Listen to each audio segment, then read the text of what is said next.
बिलाल यार 2 किलो दूध तो देवी जल्दी आवी मैं लेट हो रही। एक मिनट खलो जा, मैं ना बच्चा बांध लवा तो फिर तेन मैंने देना दुध टोरिया। और नहीं यार मैनू लेट हो रही है, 2 किलो दूध दे तो फिर तू चला जावी। यार तेन लेट होंदी पी ना ते ओ दुध पिया ही उथों मिल ले आपे ही।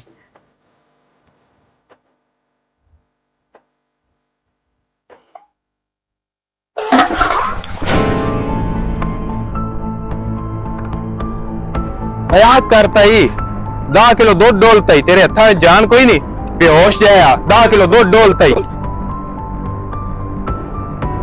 यार 2 किलो दूध दे मैं तेन पैसे दे देना जड़ा डुल्ला है मेरे को। 2 किलो दे पैसे? ओ भाई तेरा दिमाग तो सही है, मेरा 10 किलो दूध डोलिया तू, मैनू 10 किलो दे पैसे चाहिए, मैनू हुणे पैसे दे। भाईजान 2-3 किलो तो दूध सी थोड़ा, तुसी 10 किलो कहंदे पे जे। 2-3 किलो चरवा भरया 10 किलो का चरवा है, मैनू घणियां गल्लां ना सुना, मैनू पैसे दे उरा। चल यार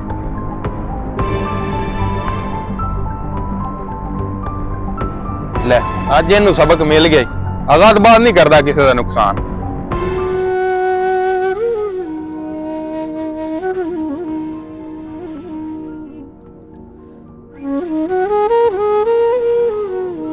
बिलाल भाई तुसी उस बेचारे को इन्ने पैसे क्यों लैने? अपना दुध तो 3-4 किलो हैगा सी। छोटे इस गल का सिर्फ थानू पता है या मैनू पता है कि अपना दुध 3-4 किलो सी, ओनू तो नहीं ना पता सी। जो भी है बिलाल भाई, बहरहाल तुसी पैसे को ना हक लैने। छोटे अजकल हक दे पैसे नाल किथे गुजारा हुंदा है? तेरे रोज दे खर्चे नहीं मुकदे, किते वर्दी, किते किताबां, किते कॉलेज दी फीस, ते घर दा खर्चा किवें चलेगा? इवें ही चलेगा ना।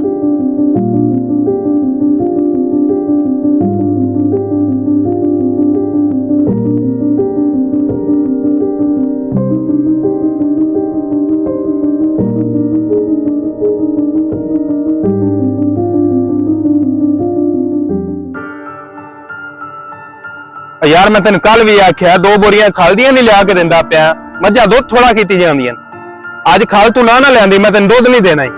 ऐ दिमाग ले कोई ना नवा नुकसान ही हुंदा पिया।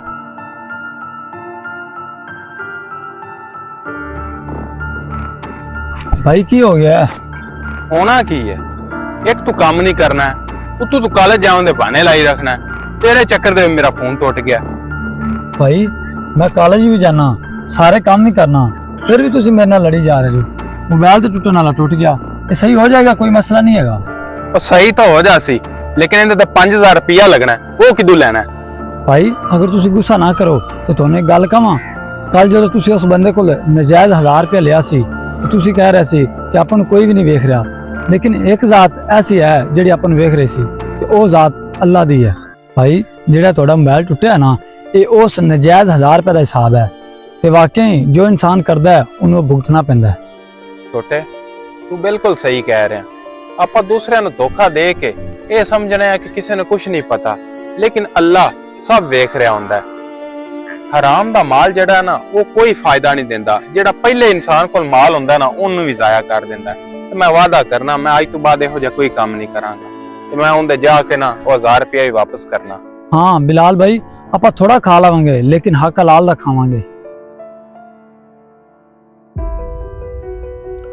मेरे दोस्तों हराम दी कमाई वक्ती फायदा तो दे सकती है, मगर इनका अंजाम हमेशा नुकसान ही होंदा है। जेड़ा रिजक धोखा दे के हासिल किया जावे वो सकून नहीं देंदा बल्कि बरकत भी खो लैंदा है। जेड़ा अल्लाह तो डर के हक दा साथ देंदा है वो ही असल कामयाब है। इस वास्ते हमेशा सच्चाई ते दयानतदारी नूं अपनाओ, क्योंकि दुनिया दे हिसाब तो बंदा बच सकता है मगर रब दे हिसाब तो नहीं।